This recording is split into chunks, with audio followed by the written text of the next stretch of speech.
आनंदीबेन पटेल, मुख्यमंत्री योगी आदित्यनाथ,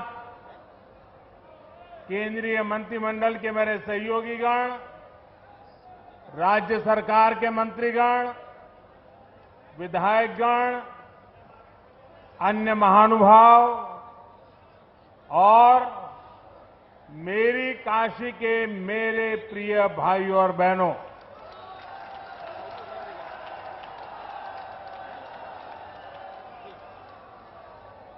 नवरात्र का पुण्य समय है। आज मां चंद्रघंटा की पूजा का दिन है। ये मेरा सौभाग्य है कि इस पावन अवसर पर आज मैं काशी की धरती पर आप सबके बीच हूं। मां चंद्रघंटा के आशीर्वाद से आज बनारस की सुख समृद्धि में एक और अध्याय जुड़ रहा है। आज यहां पब्लिक ट्रांसपोर्ट रोपवे का शिलान्यास किया गया है। बनारस के चौतरफा विकास से जुड़े सैकड़ों करोड़ रुपए के दूसरे प्रोजेक्ट्स का भी लोकार्पण और शिलान्यास हुआ है। इनमें पीने का पानी, स्वास्थ्य, शिक्षा, गंगा जी की साफ सफाई, बाढ़ नियंत्रण, पुलिस सुविधा, खेल सुविधा, ऐसे अनेक प्रोजेक्ट शामिल हैं। आज यहां आईआईटीयू, बीएचयू में centre of excellence on machine tools design का शिलान्यास भी हुआ है। यानी बनारस को एक और विश्व स्तरीय संस्थान मिलने जा रहा है। इन सभी प्रोजेक्ट्स के लिए बनारस के लोगों को, पूर्वांचल के लोगों को बहुत बहुत बधाई। भाइयों और बहनों, काशी के विकास की चर्चा आज पूरे देश और दुनिया में हो रही है। जो भी काशी आ रहा है वो यहां से नई ऊर्जा लेकर जा रहा है। भाइयों और बहनों, काशी के विकास की चर्चा आज पूरे देश और दुनिया में हो रही है। जो भी काशी आ रहा है वो यहां से नई ऊर्जा लेकर जा रहा है। आप याद कीजिए, 8-9 वर्ष पहले जब काशी के लोगों ने अपने शहर के कायाकल्प का संकल्प लिया था तो बहुत लोग ऐसे थे जिनको आशंकाएं थी। कई लोगों को लगता था कि बनारस में कुछ बदलाव नहीं हो पाएगा, काशी के लोग सफल नहीं हो पाएंगे। लेकिन काशी के लोगों ने, आप सबने आज अपनी मेहनत से हर आशंका को गलत साबित कर दिया। साथियों, आज काशी में पुरातन और नूतन दोनों स्वरूपों के दर्शन एक साथ हो रहे हैं। मुझे देश विदेश में मिलने वाले लोग बताते हैं कि वो किस तरह विश्वनाथ धाम के पुनर्निर्माण से मंत्रमुग्ध है। लोग गंगा घाट पर हुए काम से प्रभावित है। हाल ही में जब दुनिया का सबसे लंबा रिवर क्रूज हमारी काशी से चला, उसकी भी बहुत चर्चा हुई है। एक समय था जब गंगा जी में इसके बारे में सोचना भी असंभव था, लेकिन बनारस के लोगों ने ये भी करके दिखाया। आप लोगों के इन्हीं प्रयासों की वजह से एक साल के भीतर 7 करोड़ से अधिक पर्यटक काशी आए। और आप मुझे बताइए, ये जो 7 करोड़ लोग यहां आ रहे हैं, वो बनारस में ही तो ठहर रहे हैं। वो कभी पूड़ी कचौड़ी खा रहे हैं, कभी जलेबी लौंगलता का आनंद ले रहे हैं, वो कभी लस्सी का पान ले रहे हैं, तो कभी ठंडई का मजा लिया जा रहा है। और अपना बनारसी पान, यहां के लकड़ी के खिलौने, ये बनारसी साड़ी, कालीन का काम, इन सब के लिए हर महीने 50 लाख से ज्यादा लोग बनारस आ रहे हैं। महादेव के आशीर्वाद से ये बहुत बड़ा काम हुआ है। बनारस आने वाले ये लोग अपने साथ बनारस के हर परिवार के लिए आय के साधन ला रहे हैं।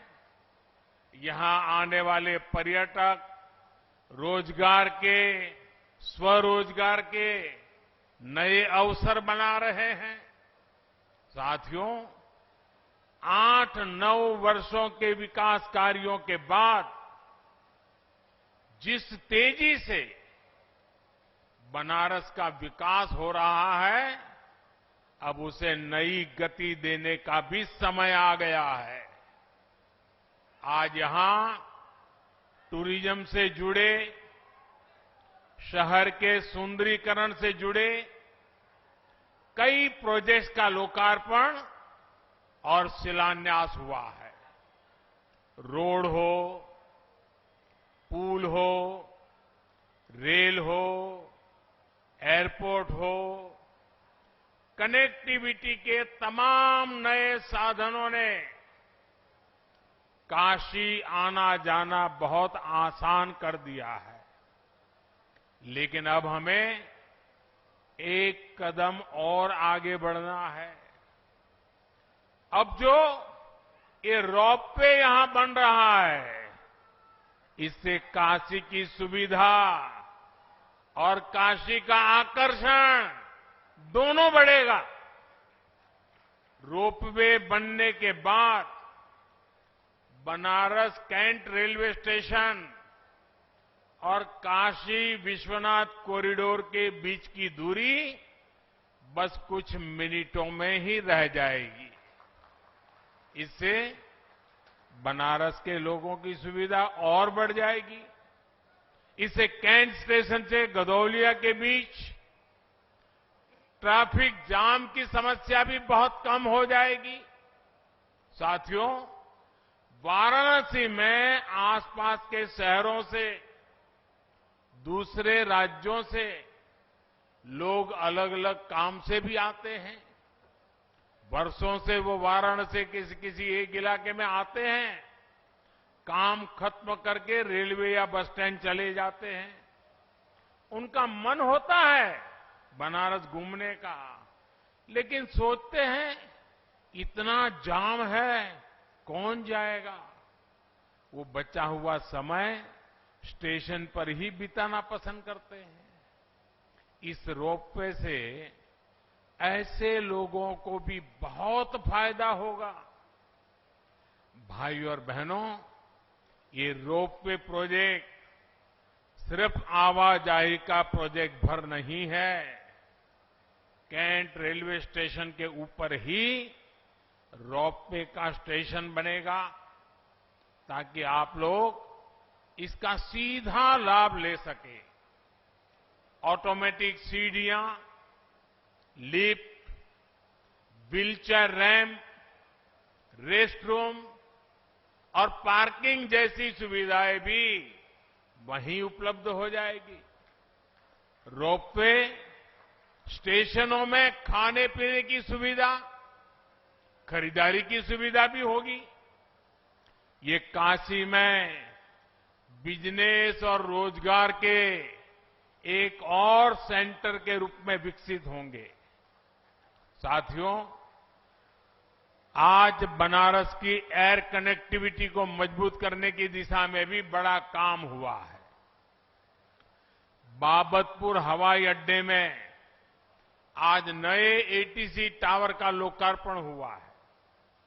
अभी तक यहां देश दुनिया से आने वाले 50 से अधिक विमानों को हैंडल किया जाता है। नया एटीसी टावर बनने से ये क्षमता बढ़ जाएगी।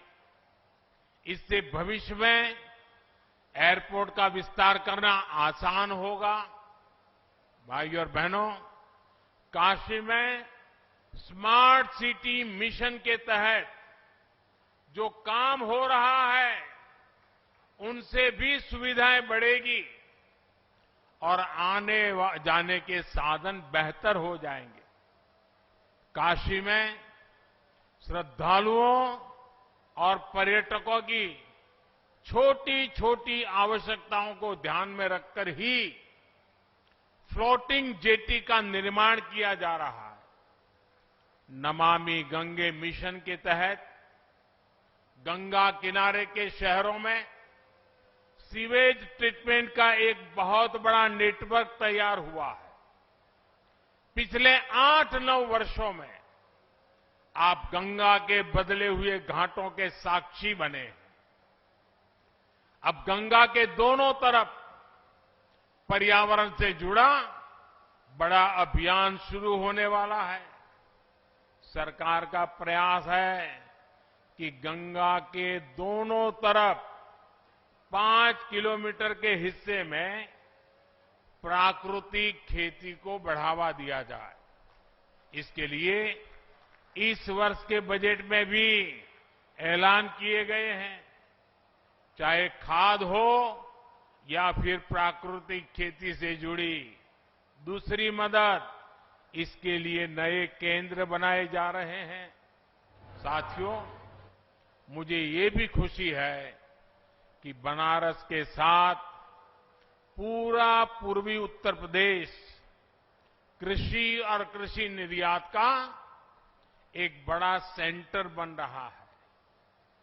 आज वाराणसी में फल सब्जियों की प्रोसेसिंग से लेकर भंडारण और ट्रांसपोर्टेशन से जुड़ी कई आधुनिक सुविधाएं तैयार हुई है। आज बनारस का लंगड़ा आम, गाजीपुर की भिंडी और हरी मिर्च, जौनपुर की मूली और खरबूजे विदेश के बाजारों तक पहुंचने लगे हैं। इन छोटे शहरों में उगाई गई फल सब्जियां लंदन और दुबई के बाजारों तक पहुंच रही है। और हम सब जानते हैं, जितना ज्यादा एक्सपोर्ट होता है उतना ही अधिक पैसा किसान तक पहुंचता है। अब करखियाओं फूड पार्क में जो इंटीग्रेटेड पैक हाउस बना है, उससे किसानों, बागवानों को बहुत मदद मिलने जा रही है। आज यहां पुलिस फोर्स से जुड़े प्रोजेक्ट्स का भी लोकार्पण हुआ है। मुझे विश्वास है कि इससे पुलिस बल का आत्मविश्वास बढ़ेगा, कानून व्यवस्था और बेहतर होगी। साथियों, विकास का जो रास्ता हमने चुना है उसमें सुविधा भी है और संवेदना भी है। इस क्षेत्र में एक चुनौती पीने के पानी की रही है। आज यहां पीने के पानी से जुड़ी अनेक परियोजनाओं का लोकार्पण हुआ है और नई परियोजनाओं पर काम भी शुरू हुआ है। गरीब की परेशानी कम करने के लिए ही हमारी सरकार हर घर नल से जल अभियान चला रही है। बीते 3 साल में देश भर के 8 करोड़ घरों में नल से जल पहुंचना शुरू हुआ है। यहां काशी और आसपास के गांव में भी हजारों लोगों को इसका लाभ मिला है। उज्ज्वला योजना का भी बहुत लाभ बनारस के लोगों को हुआ है। सेवापुरी में नया बॉटलिंग प्लांट इस योजना के लाभार्थियों की भी मदद करेगा। इससे पूर्वी उत्तर प्रदेश और पश्चिमी बिहार में गैस सिलेंडर की आपूर्ति सुगम होगी। साथियों, आज केंद्र में जो सरकार है, यहां यूपी में जो सरकार है, वो गरीब की चिंता करने वाली सरकार है, गरीब की सेवा करने वाली सरकार है। और आप लोग भले प्रधानमंत्री बोले, सरकार बोले, लेकिन मोदी तो खुद को आपका सेवक ही मानता है। इसी सेवा भाव से मैं काशी की, देश की, यूपी की सेवा कर रहा हूं। थोड़ी देर पहले मेरी सरकार की अनेक योजनाओं के लाभार्थियों से बातचीत हुई है। किसी को आंखों की रोशनी मिली, तो किसी को सरकारी मदद से अपनी रोजी रोटी कमाने में मदद मिली। स्वस्थ दृष्टि समृद्ध काशी अभियान, और अभी मैं एक सज्जन से मिला तो वो कह रहे थे, साहब स्वस्थ दृष्टि दूरदृष्टि। करीब 1000 लोगों का मोतियाबिंद का मुफ्त इलाज हुआ है। मुझे संतोष है कि आज बनारस के हजारों लोगों को सरकार की योजनाओं का लाभ मिल रहा है।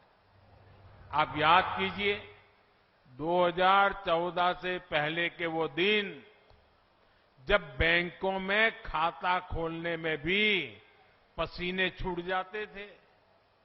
बैंकों से ऋण लेना, इसके बारे में तो सामान्य परिवार सोच भी नहीं सकता था। आज गरीब से गरीब के परिवार के पास भी जनधन बैंक खाता है। उसके हक का पैसा, सरकारी मदद आज सीधे उसके बैंक खाते में आता है। आज छोटा किसान हो, छोटा व्यवसायी हो, हमारी बहनों के स्वयं सहायता समूह हो, सबको मुद्रा जैसी योजनाओं के तहत आसानी से ऋण मिलते हैं। हमने पशुपालकों और मछली पालकों को भी किसान क्रेडिट कार्ड से जोड़ा है। रेहड़ी पटरी फुटपाथ पर काम करने वाले हमारे साथियों को भी पहली बार पीएम स्वनिधि योजना से बैंकों से ऋण मिलना शुरू हुआ है। इस वर्ष के बजट में विश्वकर्मा साथियों की मदद के लिए भी पीएम विश्वकर्मा योजना लेकर आए हैं। प्रयास यही है कि अमृत काल में विकसित भारत के निर्माण में हर भारतीय का योगदान हो, कोई भी पीछे ना छूटे। भाइयों और बहनों, अब से कुछ देर पहले मेरी खेलो बनारस प्रतियोगिता के विजेताओं से भी बात हुई। इसमें 1 लाख से अधिक युवाओं ने अलग अलग खेलों में हिस्सा लिया। सिर्फ ये अपने बनारस संसदीय क्षेत्र में। मैं सभी को बहुत बहुत बधाई देता हूं। बनारस के युवाओं को ज्यादा से ज्यादा खेलने का मौका मिले, इसके लिए यहां पर नई सुविधाएं भी विकसित की जा रही है। पिछले वर्ष सीगरा स्टेडियम के पुनर्विकास का फेज 1 शुरू हुआ। आज फेज 2 और फेज 3 का भी शिलान्यास किया गया है। इससे यहां अब अलग अलग खेलों की, हॉस्टल की आधुनिक सुविधाएं विकसित होगी। अब तो वाराणसी में इंटरनेशनल क्रिकेट स्टेडियम भी बनने जा रहा है। जब स्टेडियम बनकर तैयार होगा तो एक और आकर्षण काशी में भी जुड़ जाएगा। भाइयों और बहनों, आज यूपी विकास के हर क्षेत्र में नए आयाम स्थापित कर रहा है। कल यानी 25 मार्च को योगी जी की दूसरी पारी का 1 वर्ष पूरा हो रहा है। 2-3 दिन पहले योगी जी ने लगातार सबसे ज्यादा समय तक यूपी के मुख्यमंत्री होने का रिकॉर्ड भी बनाया है। निराशा की पुरानी छवि से बाहर निकलकर यूपी आशा और आकांक्षा की नई दिशा में बढ़ चला है। सुरक्षा और सुविधा जहां बढ़ती है, वहां समृद्धि आना तय है। यही आज उत्तर प्रदेश में होता हुआ दिख रहा है। आज जो ये नए प्रोजेक्ट्स यहां जमीन पर उतरे हैं, ये भी समृद्धि के रास्तों को सशक्त करते हैं। एक बार फिर आप सभी को विकास के इन अनेक कामों के लिए बहुत बहुत बधाई, बहुत बहुत शुभकामनाएं। हर हर महादेव।